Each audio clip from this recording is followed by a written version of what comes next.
이 기억력 대회는 열전공에서 정해진 시간 동안 주어진 숫자와 단어, 이미지 등을 가장 많이 기억하는 사람이 이기는 경기입니다. 이 기억력 세계 챔피언들의 기록은 인간의 기억이 현재 어디까지 가능한지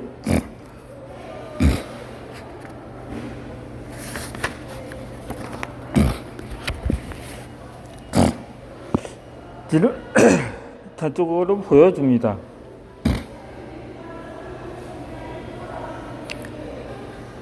그러면 타고난 사람만 기억을 잘하는 것일까요? 미국 기억력 대회에 출전해서 1위를 4번 차지한 넬슨 델리스는 원래는 기억을 잘하지 못하고 기억력에 관심도 없었습니다. 이 성인이 된 뒤에 기억력 대회에 추천하기 위해서 기억력을 향상시키는 방법을 배웠습니다. 이 기억력 자체는 크게 관심이 없어요. 저희 할머니가 치매 때문에 안 좋아지기 전까지는요. 기억이 새하실 때쯤에 제가 마지막으로 봤을 때와 차이가 어마어마하더라고요. 너무 충격적이었어요. 할머니가 돌아가셨을 때 기억력에 영향을 주는 병 때문에 사람이 죽는다는 게 믿기지 않았어요. 이 몸이 말을 안 듣더군요. 그래서 결심했어요. 기억력의 세계가 어떤 곳인지 알아봐야겠다고요. 그리고 열심히 공부하고 연습해서 저렇게 죽지 말아야겠다고요. 조사를 하면서 가장 먼저 알게 된 게 기억력 대회였어요. 미국 기억력 대회에 나가는 걸 목표로 잡는 게 좋겠더라고요. 특정 단일법을 통한 기록이 있었고 보니까 할만한 것 같았어요. 내 기억력을 향상시켜서 이 대회에 우승하고 기록을 갈아치우겠다고 결심했죠. 이 기억을 잘하는 방법으로 훈련하고 기억력 대회에 참가한 넬슨 델리스는 15분 동안 사진으로 본 얼굴과 이름을 235명 매칭을 했습니다. 15분 동안 무작위로 주어진 단어를 255개 정도 기억을 했습니다. 5분 동안 번의 무작위 숫자를 총 339개를 기억을 했던 것입니다. 나는 원래 기억력이 나쁘다고 생각하는 사람은 많지만 이 기억력은 재능의 영역이 아니라 훈련의 영역입니다. 이 적합한 훈련을 하면 누구나 기억력을 향상시킬 수가 있습니다. 기억력 세계 신기록은 매년 경신됩니다. 이 기억력의 행위에 함께 도전하면서 경쟁하는 사람들이 있기 때문입니다. 내가 이 기록을 깨야겠다고 결심하는 사람들은 더 큰 정수자력을 발휘합니다. 그렇게 해서 자신이 가능한지도 몰랐던 수준에 이르게 됩니다. 이 목표가 바뀌면 행동이 달라지고 미래가 바뀝니다. 이 사업 코치는 게리 켈러는 최고의 성과를 올리는 사람들을 코치할 때 단순히 최선을 다하고 있는 겁니까? 아니면 이룰 수 있는 최선고의 결과를 얻기 위해 최선을 다하는 거냐고 질문을 던집니다.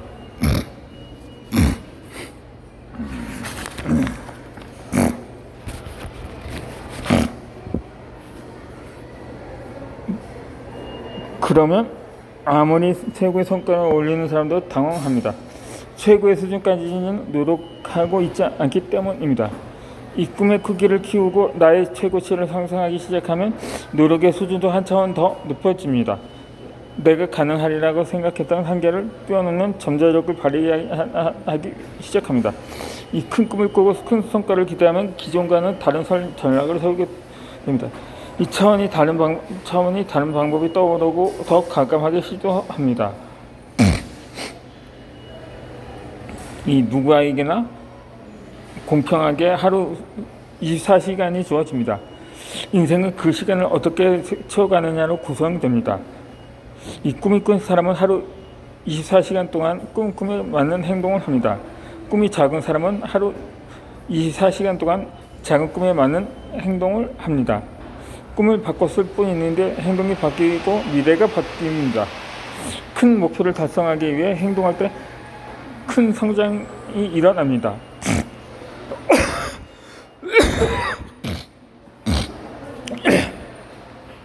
이 하버드 대학교 교수인 에버트는 미래 투자 수업에서 다음과 같은 이야기를 학생들에게 들려주었습니다.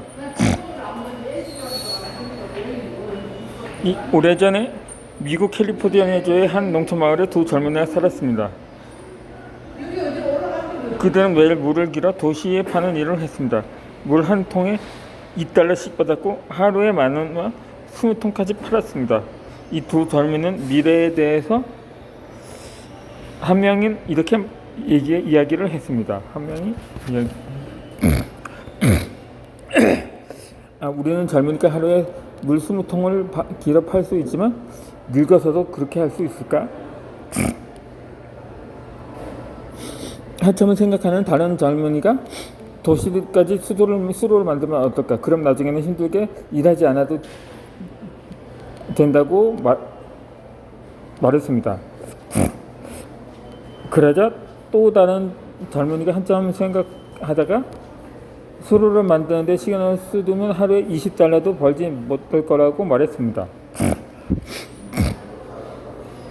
이렇게 서로의 생각이 달랐던 두 사람은 각자의 방식대로 자신의 미래를 설계했습니다. 한 젊은이는 매일 15통의 물을 팔면서 남는 시간에 수로를 만들었고 다른 젊은이는 여전히 물 20통을 길어 팔았습니다. 그렇게 5년의 세월이 흐른 후 두 젊은이의 상황은 하늘과 땅 차이가 났습니다. 이 수로를 만든 젊은이는 이 수도회사 사장이 됐지만 다른 젊은이는 계속해서 물을 길어 팔았던 것입니다. 게다가 이제는 사람들이 돈을 들여 수도관을 설치하고 싶어 했기 때문에 다른 사람이 길어주는 물을 사려는 수요도 줄었던 것입니다.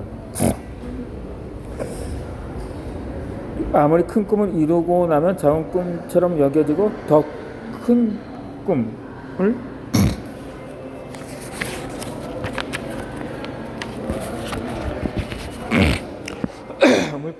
꾸게 됩니다. 이 라이트 형제는 비행기를 꿈꾸었으나 후세대는 달 탐험을 꿈꾸고 그 후에는 민간 우주 여행선을 계획하는 것처럼 말입니다.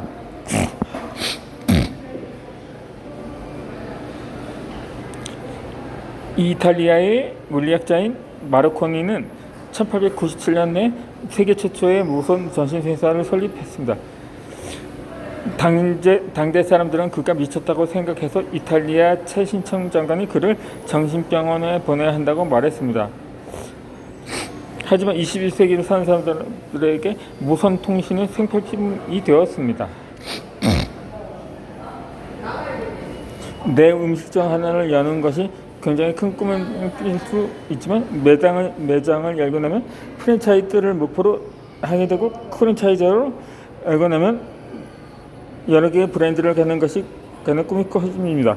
꿈을 이루어가는 과정에서 경험, 실력, 관계 등도 같이 성장하기 때문에 더 큰 꿈도 달성이 가능해집니다. UCLA와 워싱턴 예술가대학교에서 교수를 재직하면서 성공에 대해 연구한 로버트 마워 교수는 최고치의 인생을 생성하기 어렵다면 작은 질문부터 해보라고 조언합니다.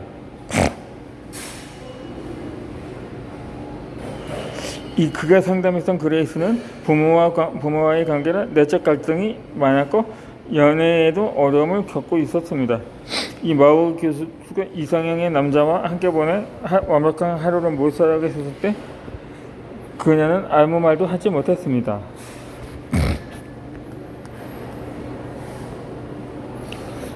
그러자 마워 교수는 질문을 더 작게 바꾸었습니다. 그녀에게 내가 바라는 이상적인 남성은 어떤 모습이냐고 질문하고 매일 2분 동안 생각해보라고 권했습니다. 처음에 그녀는 이 질문에 답하기 어려워했지만 시간이 지나고 상상력이 자리를 잡자 대담하고 솔직한 답변을 내놓기 시작했습니다. 이후에도 작은 질문은 계속되었습니다. 지금 당장 이성의 남자로부터 받고 싶은 자칭을 괴로가 가장 행동은 어떤 것인가? 부모의 부부가 관계가 좋지 않기 때문에 그레이스는 이 질문 역시 답하기 어려워했습니다. 하지만 질문의 방법보다 그녀의 뇌는 답을 찾기 위해 바쁘게 일했고 그녀는 자신이 진정으로 원하는 것이 무엇인지를 정의할 수가 있었습니다. 같은 질문이 반복됨에 따라서 답은 더 세밀해졌습니다.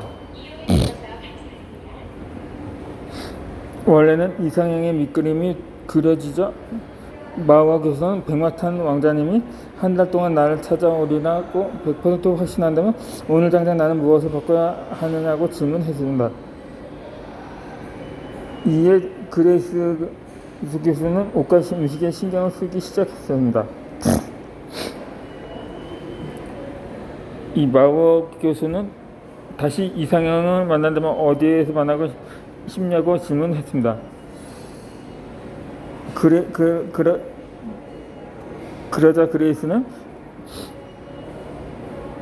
건강에 관심이 있는 남자를 감안한다면 체육관,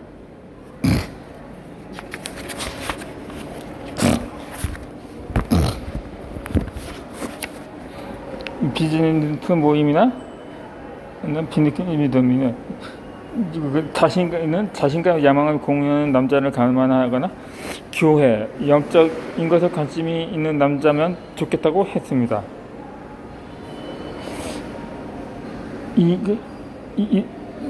그렇게 상담을 시작한 지 6개월 만에 그레이스는 교회에서 이상형의 남자를 만나 행복한 가정을 꾸렸다는 전설입니다. 이 쉬는 것도 계획입니다.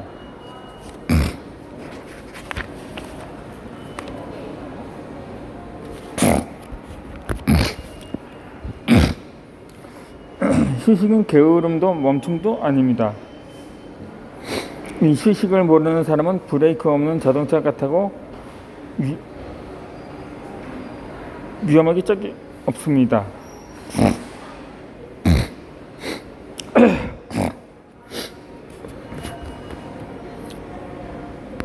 이는 충전 없이 굴러가는 배터리는 없는 것과 마찬가지입니다. 이 번아웃 증후군이라는 것이 있습니다. 이 영문자로는 BURNOUT SYNDROME는